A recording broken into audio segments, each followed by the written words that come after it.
അമൽ ഐഷാം. ഞാൻ ഇന്ന് പറയാൻ പോകുന്നത് എൻ്റെ ജീവിതത്തിലെ മറക്കാനാത്ത ചില കാര്യങ്ങളാണ്. പണ്ടൊക്കെ എനിക്ക് സ്കൂൾ പോകാൻ നല്ല മടിയായിരുന്നു. ഉമ്മ ഇപ്പയും പറയും, അമൽ ഐഷാമേ സ്കൂൾ പോകാനല്ലോ, സ്കൂൾ പോയിക്കാറ്. ഞാൻ ഇച്ചിരി അടുപ്പ് എടുക്കും. എനിക്ക് തലവേദനയാണ്, പല്ലുവേദനയാണ്, വയറുവേദനയാണ് എന്നൊക്കെ പറഞ്ഞ് വീട്ടിൽ കുത്തിയിരിക്കും. അതാണ് എൻ്റെ മെയിൻ പരിപാടി. അന്നൊക്കെ സ്കൂൾ വിട്ടാൽ കുത്തിരുന്ന് വാർത്തക്കുമായിരുന്നു. ഇപ്പോഴോ സ്കൂൾ തുറക്കാൻ നല്ലവണ്ണം വാർത്തക്കുണ്ട്.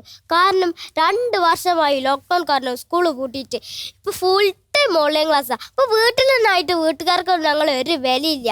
അന്നൊക്കെ ആണെങ്കിൽ എന്തൊക്കെ ആയിരിക്കും, ഉമ്മ വെക്കലും സ്കൂളത്തെ വിശേഷങ്ങൾ ചോദിക്കലും.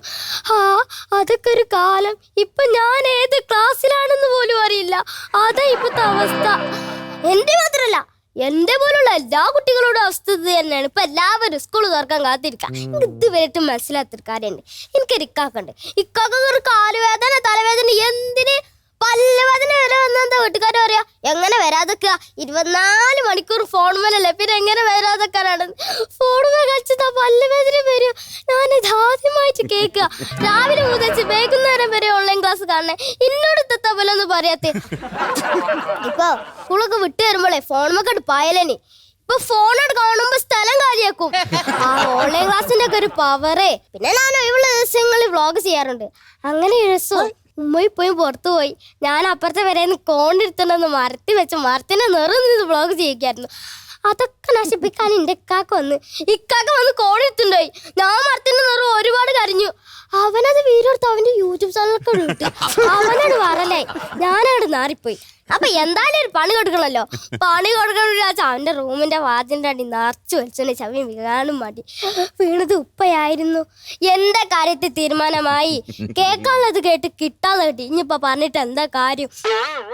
പണ്ടൊക്കെ സ്കൂളിൽ പോകുമ്പോഴേ ഫസ്റ്റ് പീരീഡ് ഗണിതാണെങ്കിൽ മൂട്ടിൽ നോട്ട് ബുക്ക് വെച്ചായിരുന്നു പോവല്.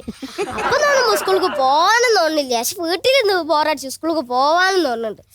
പണ്ടൊക്കെ സ്കൂളിൽ പോകുമ്പോഴേ കഞ്ഞിപ്പൂരെ പോയി കഞ്ഞിത്താത്തൻ്റെ ഒരു പാട്ട് പാടും.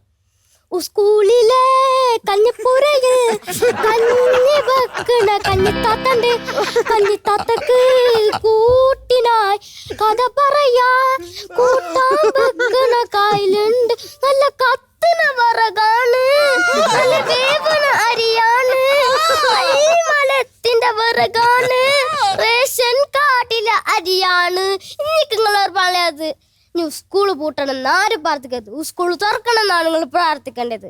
നന്ദി.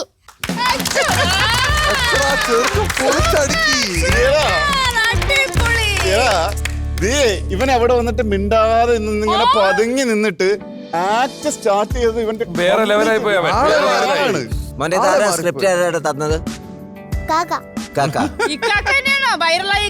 തന്നത് നിന്നെ മരത്തിന്റെ മുകളിൽ കയറ്റി വൈറലാക്കി. അല്ല, അവൻ വന്നതും നിന്നതും ഒന്നുമല്ല.